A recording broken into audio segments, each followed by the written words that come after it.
اعوذ باللہ من الشیطان الرجیم بسم اللہ الرحمن الرحیم ولما اور جب جاء آیا موسیٰ علیہ السلام لمیقاتنا لیے میقاتی وقت نہ ہمارے ولما جاء موسیٰ لمیقاتنا اور جب موسیٰ علیہ السلام ہمارے وقت پر حاضر ہوا، مقرر کردہ وقت پر، وَكَلَّمَ اور کلام کیا، ہو اس سے، رب ہو اس کے، وَكَلَّمَهُ رَبُّهُ اور اس کے رب نے اس سے کلام کیا، قال تو انہوں نے عرض کیا، ربی اے میرے رب، آری تو دکھا نی مجھے، اندر میں دیکھ لوں، الیکا طرف تیرے، قال ربی ارنی انظر الیک وہ عرض کرنے لگا، اے رب مجھے اپنا جلوہ دکھا کہ میں تجھے دیکھ لوں، قال ارشاد ہوا، لن ہرگز نہیں، یہ مستقبل کی نفی کرنے کے لیے آتا ہے، لام زبر لن، فرمایا لن ہرگز نہیں، ترا دیکھ سکو گے، نی مجھے، لن ترانی تم ہرگز مجھے نہ دیکھ سکو گے، لیکن انظر تم دیکھو، الی طرف الجبلی پہاڑ کے، ولیکن انظر الی الجبلی لیکن تم پہاڑ کی طرف دیکھو، فَإِن پس اگر، استقر وہ ٹھہرا رہا، مکان جگہ ہو اپنی، فَإِنِ اسْتَقَرَّ مَكَانَهُ پس اگر وہ اپنی جگہ پر ٹھہرا رہا، فَسَوْفَ تو ان قریب، ترا دیکھ لو گے تم، نی مجھے، فَسَوْفَ ترانی تو ان قریب تم مجھے دیکھ لو گے، فَلَمَّا پھر جب، تجلی جلوہ فرمایا، حسن کا جلوہ فرمایا، ربہ ان کے رب نے، یعنی حضرت موسیٰ علیہ السلام کے رب نے اپنے حسن کا جلوہ فرمایا، للجبلی لی اوپر، الجبری پہاڑ پر جب اپنے حسن کا جلوہ فرمایا، جعل کر دیا ہو اسے، اس پہاڑ کو کر دیا، دکن ریزہ شدت انوار سے اسے ریزہ کر دیا، وحر اور گر پڑے موسیٰ علیہ السلام، صاعقاً بے ہوش ہو کر، وحر موسیٰ صاعقا اور موسیٰ علیہ السلام بے ہوش ہو کر گر پڑے، فلما پھر جب، افاقہ انہیں افاقہ ہوا، قال انہوں نے عرض کیا،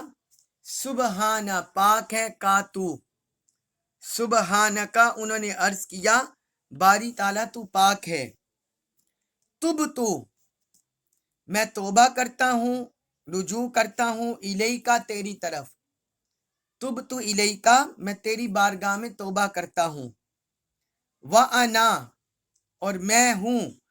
اولو سب سے پہلا، المؤمنین ایمان لانے والا،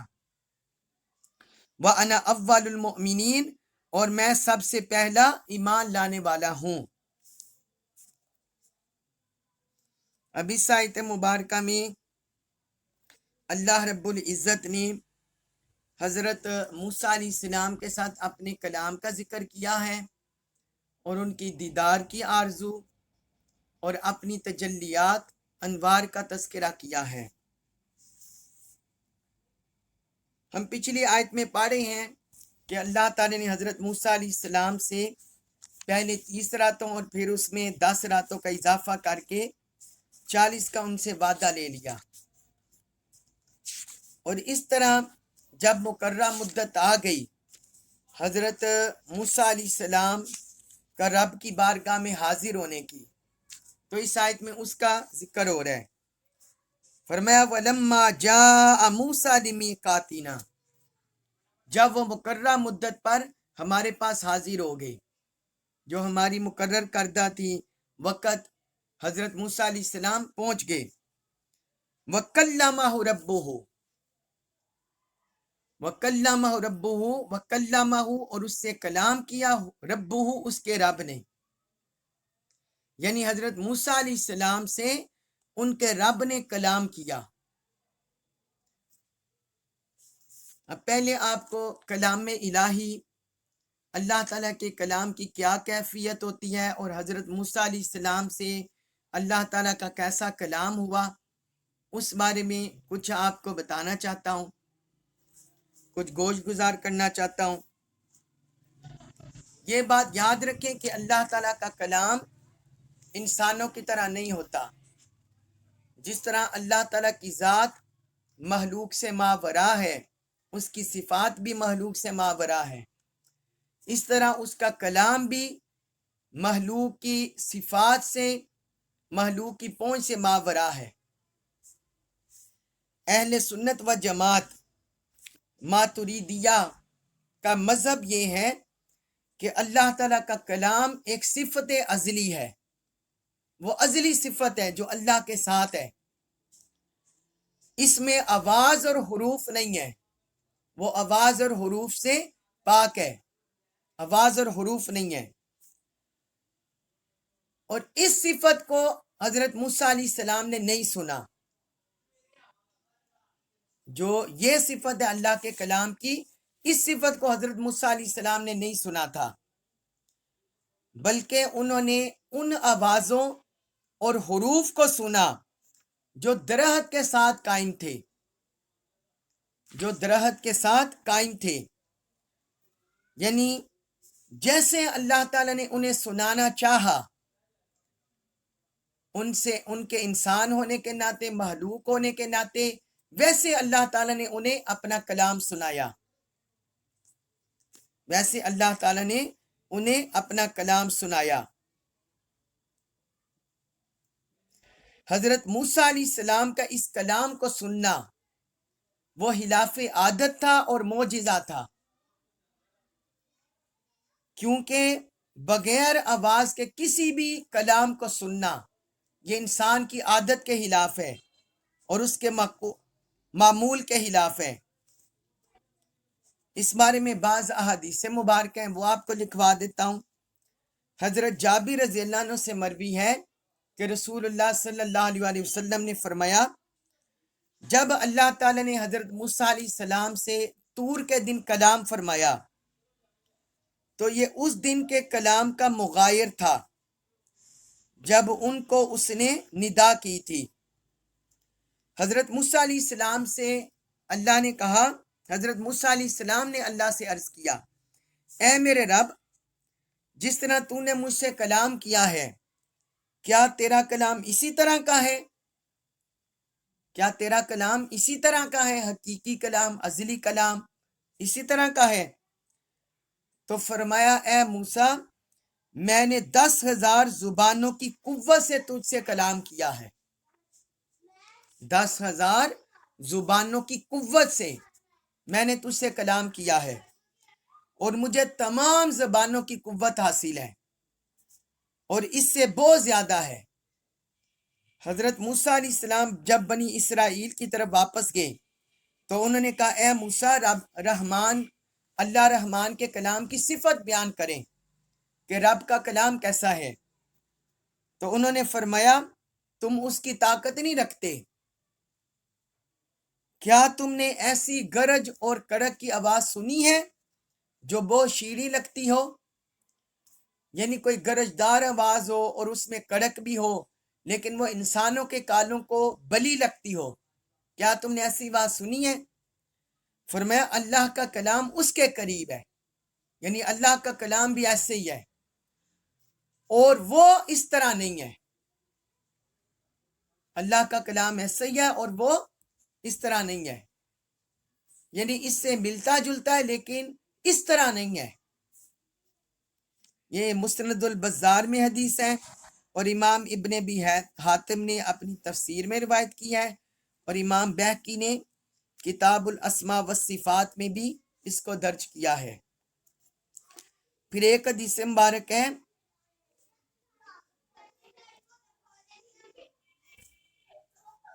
حضرت کعب سے مروی ہے، جب اللہ تعالی نے حضرت موسیٰ علیہ السلام کے ساتھ تمام زبانوں سے کلام کیا تو حضرت موسیٰ علیہ السلام نے عرض کیا اے میرے رب میں نہیں سمجھ رہا، یعنی جب تمام زبانوں کی قوت سے رب نے کلام کیا تو انہوں نے عرض کیا باری تعالیٰ میں اسے نہیں سمجھ رہا، مجھے یہ سمجھ نہیں آ رہا،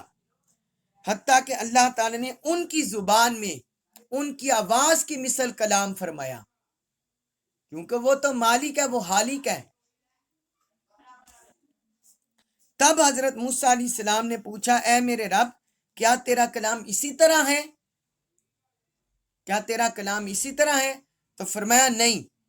میرا کلام جس طرح ہے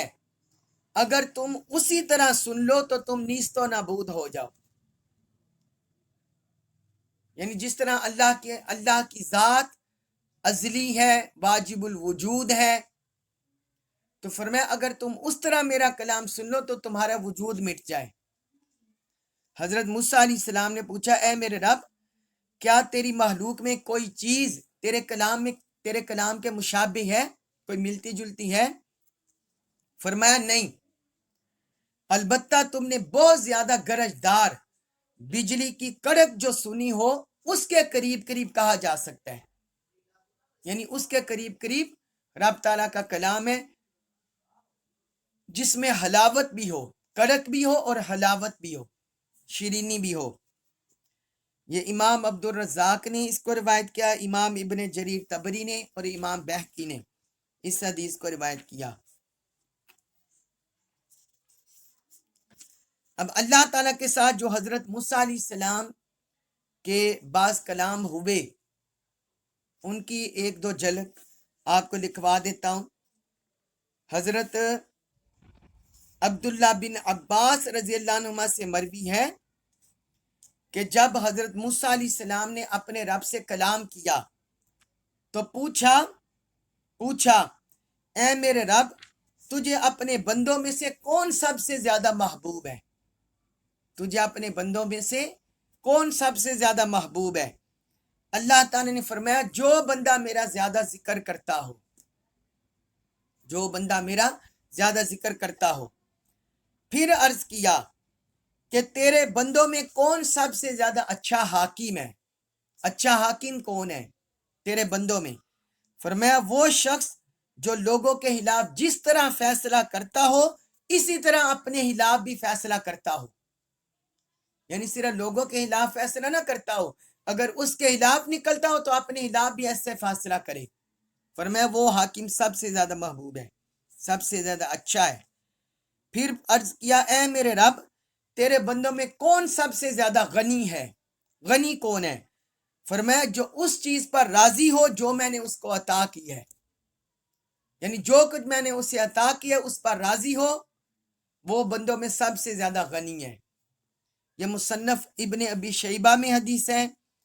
اور امام محمد بن حنبل نے کتاب الزہد میں اس حدیث کو روایت کیا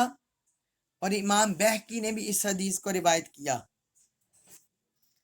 اب یہ آپ کو لکھوا رہا ہوں کہ اللہ تعالیٰ نے جو حضرت موسیٰ علیہ السلام سے کلام کیا اس کی بعض صورتیں وہ آپ کو لکھوا رہا ہوں۔ ایک اور حدیث مبارک ہے حضرت عبداللہ بن عباس رضی اللہ عنہما سے مروی ہے کہ رسول اللہ صلی اللہ علیہ وسلم نے فرمایا جب حضرت موسیٰ علیہ السلام نے اللہ تعالیٰ سے مناجات کی تو اللہ تعالیٰ نے فرمایا دنیا میں زہد کی مثل کسی نے کوئی کام نہیں کیا، دنیا میں زہد جیسا کسی نے کوئی کام نہیں کیا۔ زہد کہتے ہیں دنیا کی محبت کو دل سے نکال دینا، دنیا کی نعمتوں سے بے رغبت ہو جانا اور اللہ کی طرف دھیان رکھنا۔ تو اللہ تعالیٰ نے فرمایا دنیا میں زہد کی مثل کسی نے کوئی کام نہیں کیا، اور میری حرام کردہ چیزوں سے بچنے سے بڑھ کر کسی نے میرا تقرب حاصل نہیں کیا۔ جو بندہ میری حرام کردہ چیزوں سے بچتا ہے وہ گویا میرا بہت زیادہ تقرب حاصل کرتا ہے، اور میرے خوف سے رونے سے بڑھ کر کسی نے میری عبادت نہیں کی۔ اللہ کی یاد میں رونا، فرمایا یہ بہت بڑی عبادت ہے، سب سے بڑی عبادت ہے۔ حضرت موسیٰ علیہ السلام نے کہا اے میرے رب، تو نے ان کے لیے کیا تیار کیا ہے اور ان کی کیا جزا ہے؟ یعنی جو لوگ زہد اختیار کرتے ہیں، تیرا خوف اختیار کرتے ہیں، حرام چیزوں سے بچتے ہیں، ان کے لیے کیا انعام ہے؟ تو اللہ نے فرمایا جو لوگ دنیا میں زہد کرتے ہیں میں ان کے لیے اپنی جنت مباح کر دوں گا، انہیں جنت کی نعمتیں، انہیں جنت عطا کر دوں گا، وہ اس میں جہاں چاہیں گے رہیں گے۔ اور جو لوگ حرام کاموں سے بچتے تھے دنیا میں، تو میں قیامت کے دن ہر شخص سے اس کا حساب لیتے وقت مناقشہ کروں گا اور اس کے اعمال کی تفتیش کروں گا، لیکن ان لوگوں سے میں حیا کروں گا، ان لوگوں سے حیا کروں گا جو حرام کاموں سے بچتے تھے، ان سے حیا کروں گا اور ان کو عزت اور کرامت سے نوازوں گا، تکریم سے، انعام و اکرام سے، فرمایا انہیں نوازوں گا۔ یہ امام بہقی نے اس حدیث کو روایت کیا ہے، اور امام حکیم ترمذی نے نوادر الاصول میں اس حدیث کو روایت کیا ہے، اس حدیث کو روایت کیا ہے۔ تو یہ بعض صورتیں میں نے آپ کو لکھوا دی، اللہ کے کلام کی کیفیت کے بارے میں بھی آپ کو بتا دیا کہ مخلوقات میں سے کوئی چیز بھی اس کے کلام کی مثل نہیں ہے، یہ کیفیت بھی میں نے آپ کو لکھوا دی، اور یہ بھی بتا دیا کہ اللہ تعالیٰ نے حضرت موسیٰ علیہ السلام سے کیسے کلام کیا اور کیا کیا ہدایات عطا فرمائی۔ پھر آگے اسی آیت نمبر 143 143 میں اللہ تعالیٰ نے فرمایا کہ حضرت موسیٰ علیہ السلام نے عرض کیا، جب انہوں نے رب کا کلام سنا، رب کے کلام کی شیرینی، حلاوت نے ان کے کانوں میں رس گھولا، تو انہوں نے عرض کیا ربی آرینی انظر الیک، اے میرے پروردگار تو مجھے دکھا دے، میں تجھے دیکھنا چاہتا ہوں، میں تیرا دیدار کرنا چاہتا ہوں۔ انہوں نے اپنے رب کی بارگاہ میں یہ التجا کر دی، تو رب نے فرمایا فرمایا لن ترانی، ہرگز نہیں تو مجھے دیکھ سکے گا، ولیکن انظر الی الجبل فإن استقر مکانہ فسوف ترانی، ہاں لیکن تم پہاڑ کی طرف دیکھو، اگر یہ اپنی جگہ برقرار رہا تو تم مجھے پھر دیکھ لو گے، تم ان قریب مجھے دیکھ لو گے۔ فلما تجلی ربہ للجبل جعلہ دکا وخر موسیٰ صعقا، تو جب رب نے اپنے حسن کی تجلی، اپنے جلوہ کی تجلی اس پر فرمائی تو اس نے پہاڑ کو ریزہ ریزہ کر دیا، اور حضرت موسیٰ علیہ السلام بے ہوش ہو کر زمین پر آ رہے۔ اب یہ آیت مبارکہ بعض لوگ پڑھ کر وہ اس سے یہ اعتراض کرتے ہیں کہ اللہ تعالیٰ کو کوئی نہیں دیکھ سکتا، اللہ تعالیٰ کو کوئی نہیں دیکھ سکتا، اور اللہ تعالیٰ کو دیکھا نہیں جا سکتا۔ تو اس بارے میں عرض یہ ہے کہ اس آیت میں حضرت موسیٰ علیہ السلام کے دیکھنے کی نفی ہے، اللہ تعالیٰ کے دکھائی دینے کی نفی نہیں ہے، حضرت موسیٰ علیہ السلام کے دیکھنے کی نفی ہے، کسی کو اللہ تعالیٰ دکھا دے اس کی نفی نہیں ہے۔ آپ یہ دیکھیں نا، جب انہوں نے رب سے عرض کیا اے میرے رب تو مجھے دکھا، میں تجھے دیکھنا چاہتا ہوں، ایک تو یہ بات پتہ چلی کہ حضرت موسیٰ علیہ السلام کو علم تھا کہ اللہ تعالیٰ کو دیکھا جا سکتا ہے، اس لیے انہوں نے آرزو کی۔ اگر اللہ تعالیٰ کو اللہ تعالیٰ نے کسی کو دکھانا نہ ہوتا یا اللہ تعالیٰ کو دیکھنا محال ہوتا، وہ یہ سوال ہی نہ کرتے۔ اور دوسری بات یہ کہ اللہ رب العزت فرما دیتے کہ اے موسیٰ یہ تو نے کون سا سوال کر دیا ہے، اس طرح کا تو سوال کرنا جائز ہی نہیں ہے، مجھے کوئی دیکھ ہی نہیں سکتا۔ اللہ تعالیٰ نے اس کی بھی نفی نہیں کی، بلکہ ان کے جواب میں فرمایا قال لن ترانی، فرمایا تو مجھے ہرگز نہیں دیکھ سکتا۔ حضرت موسیٰ علیہ السلام کے دیکھنے کی نفی کی، اپنے دکھائی دینے کی نفی نہیں کی۔ اور پھر آگے اللہ تعالیٰ نے فرمایا وَلَكِنْ انظُرْ إِلَى الْجَبَلِ، ہاں اس پہاڑ کی طرف دیکھو، اگر یہ پہاڑ اپنی جگہ پر برقرار رہا تو پھر تم مجھے دیکھ سکو گے۔ تو یہ جو اللہ تعالیٰ نے یہ جو ان کو ہدایت کیا پہاڑ کی طرف دیکھو، اگر یہ برقرار رہا مجھے دیکھ سکو گے، تو یہی اس بات کی طرف اشارہ ہے کہ اللہ تعالیٰ کو دیکھا جا سکتا ہے۔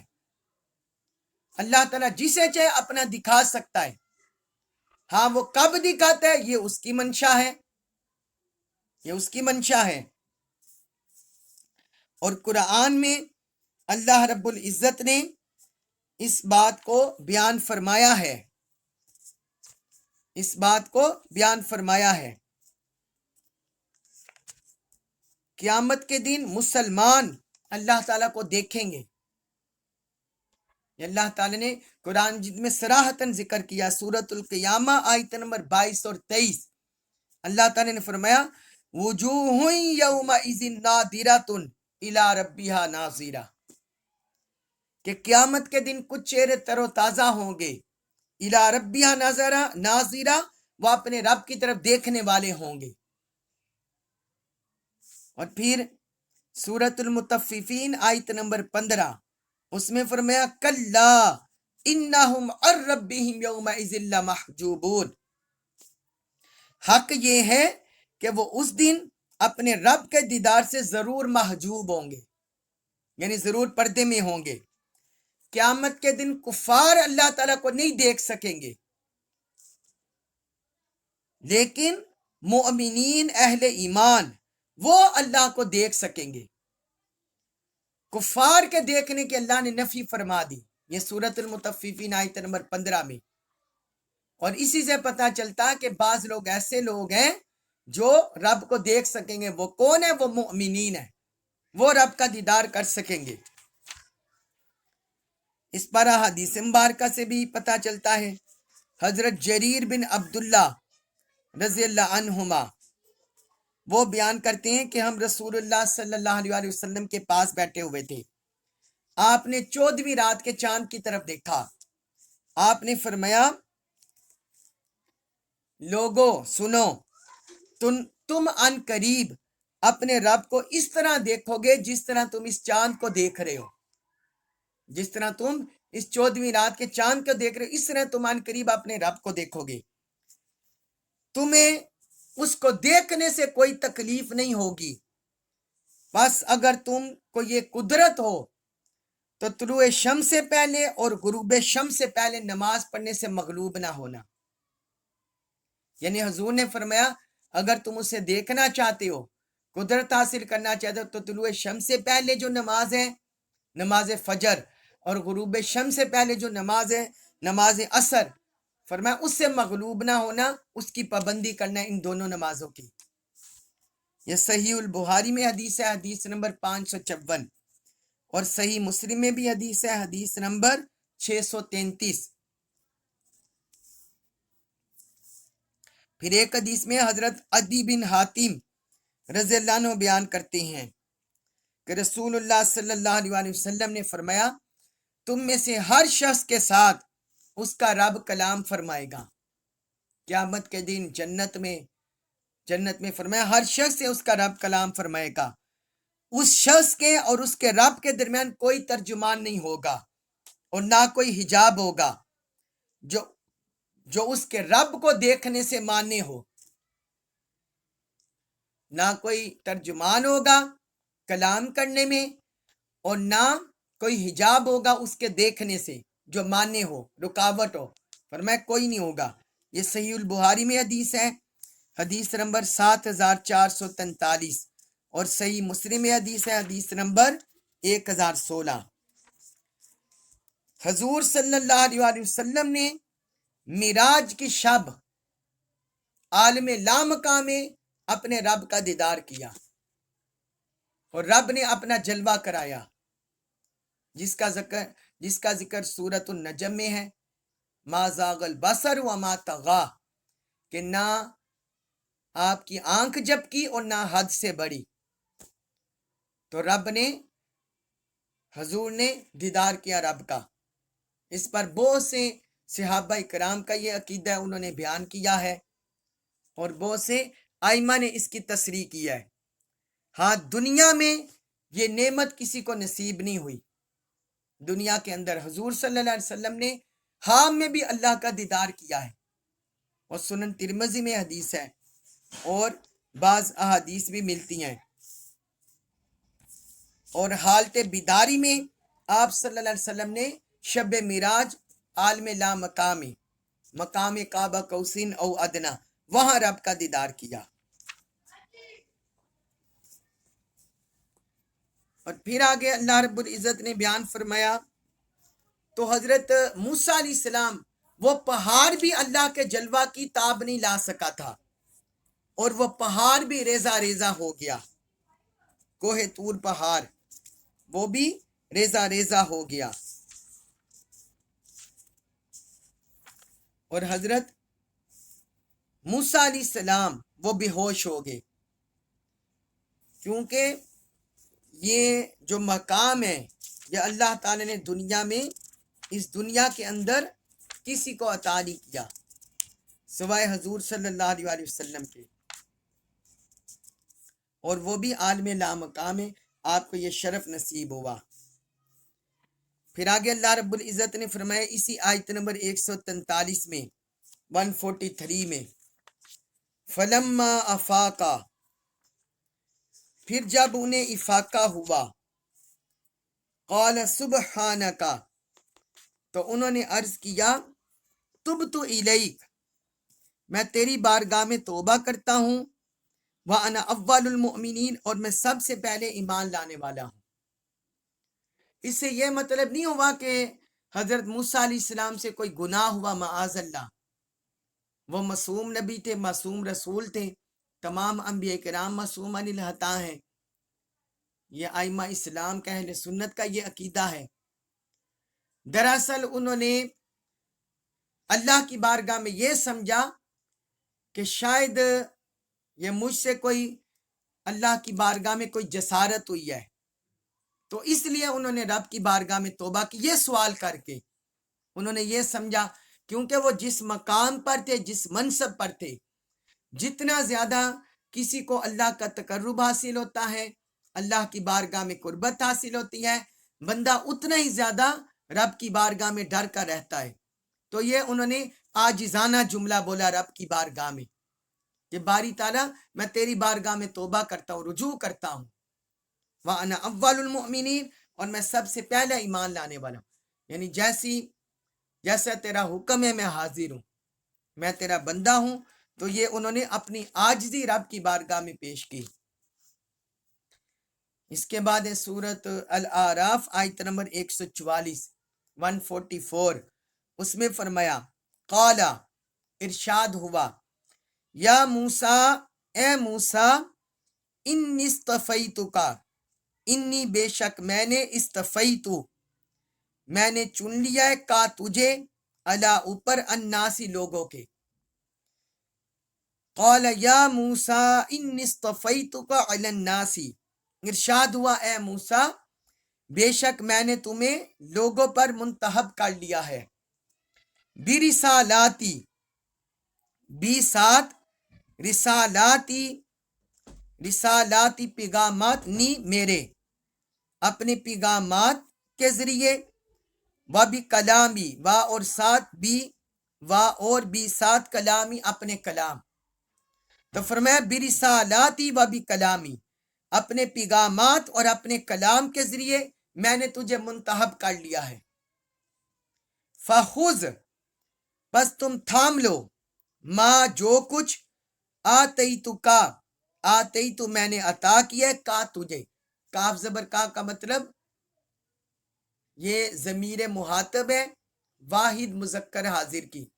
آتے تو فعل ہے، آتے تو میں نے عطا کیا کا تجھے، فَخُذْ مَا آتَيْتُکَ بس تم تھام لو جو کچھ میں نے تمہیں عطا کیا ہے، وَکُن اور ہو جاؤ، یہ امر کا صیغہ حکم کا، فرمایا وَکُن اور ہو جاؤ، من الشاکرین، من کا مطلب سے، الشاکرین شکر گزاروں میں سے،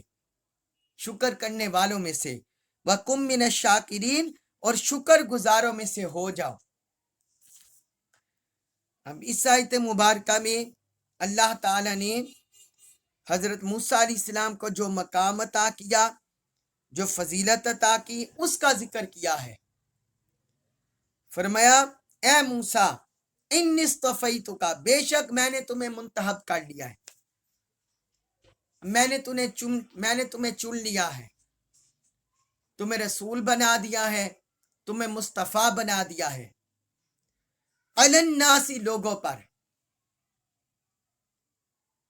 تو اس سے یہ واضح ہو گیا کہ حضرت موسیٰ علیہ السلام کا منصب رسالت وہ لوگوں تک محدود تھا،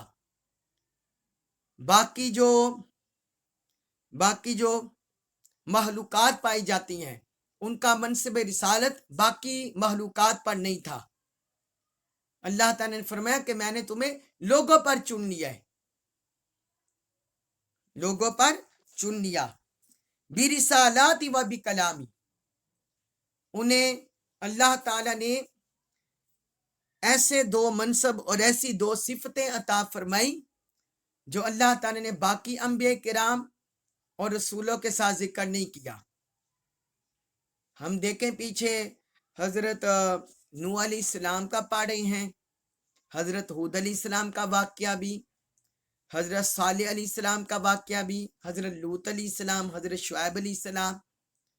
کہیں بھی اللہ تعالیٰ نے ایسی صفت رسالت کسی اور نبی کے لیے ذکر نہیں کی، لیکن ان کے لیے ذکر کرتے ہوئے فرمایا کہ اے موسیٰ میں نے تمہیں اپنی رسالات، اپنے پیغامات اور اپنے کلام کے ساتھ چن لیا ہے۔ تو رسالات اور کلام کو حضرت موسیٰ علیہ السلام کے لیے رب نے جمع فرما دیا، حضرت موسیٰ علیہ السلام کے لیے رب نے جمع فرما دیا، رب نے ان کے ساتھ جمع فرما دیا۔ اور حضور صلی اللہ علیہ وسلم کو تو سارے لوگوں، اور فرمایا وما ارسلناک الا رحمت للعالمین، آقا کو اللہ تعالیٰ نے سارے جہان والوں کو رحمت بنا کر بھیجا ہے۔ یہ حضور کا منصب ہے اور یہ حضرت موسیٰ علیہ السلام کا۔ اور پھر آگے فرمایا فَخُذْ مَا آتَيْتُکَ، تو جو کچھ میں نے تمہیں دیا ہے اسے تھام لو، اسے تھام لو، یعنی یہ جو رسالت کا منصب عطا کیا ہے اور کلام کا منصب دیا ہے، یا جو تمہیں احکام ملنے والے ہیں، فرمایا اسے تھام لو، اسے پکڑ لو، وَکُن مِّنَ الشَّاکِرِین اور شکر گزاروں میں سے ہو جاؤ، اور شکر گزاروں میں سے ہو جاؤ، یعنی شکر ادا کرنے والوں میں سے ہو جاؤ کہ اللہ تعالیٰ تمہیں، آپ کو اتنی نعمتیں اور اتنے انعام و اکرام سے نواز رہا ہے، تو جب اللہ تعالیٰ انعام و اکرام سے نوازیں اور اللہ تعالیٰ کرم کرے تو پھر بندے پر اللہ کا یہ حق ہے کہ بندہ شکر گزاری ادا کرے۔ تو اس سے اللہ تعالیٰ نے ہم اہل ایمان کو بھی یہ میسج دیا کہ جس بندے کو اللہ کی طرف سے جیسی نعمت ملے، کسی کو عبادت گزاری مل جائے، کسی کو تقوی طہارت مل جائے، کسی کو احکام الہی پر چلنے کی نعمت مل جائے، کسی کو تلاوت قرآن کی دولت نصیب ہو جائے، کوئی حافظ قرآن بن جائے، کوئی عالم بن جائے، کوئی معلم بن جائے، کوئی معلمہ بن جائے، تو جیسے جیسے رب کی طرف سے منصب ملے تو ویسے ویسے ہی بندہ اللہ کی بارگاہ میں شکر گزار ہو، کیونکہ شکر گزاری سے اللہ کی نعمتوں میں، اس کی نوازشات میں، عنایات میں اضافہ ہوتا ہے۔ اور جب بندہ شکر گزاری نہیں کرتا، نہ شکری کرتا ہے، تو پھر اس نعمت کے چھن جانے کا خوف ہوتا ہے۔ تو اللہ تعالیٰ نے اتنی بڑی نعمتیں انعامات سے حضرت موسیٰ علیہ السلام کو نوازا اور ساتھ ہی فرما دیا وَقُم مِّنَ الشَّاکِرِينَ، اور شکر گزاروں میں سے آپ ہو جائیں،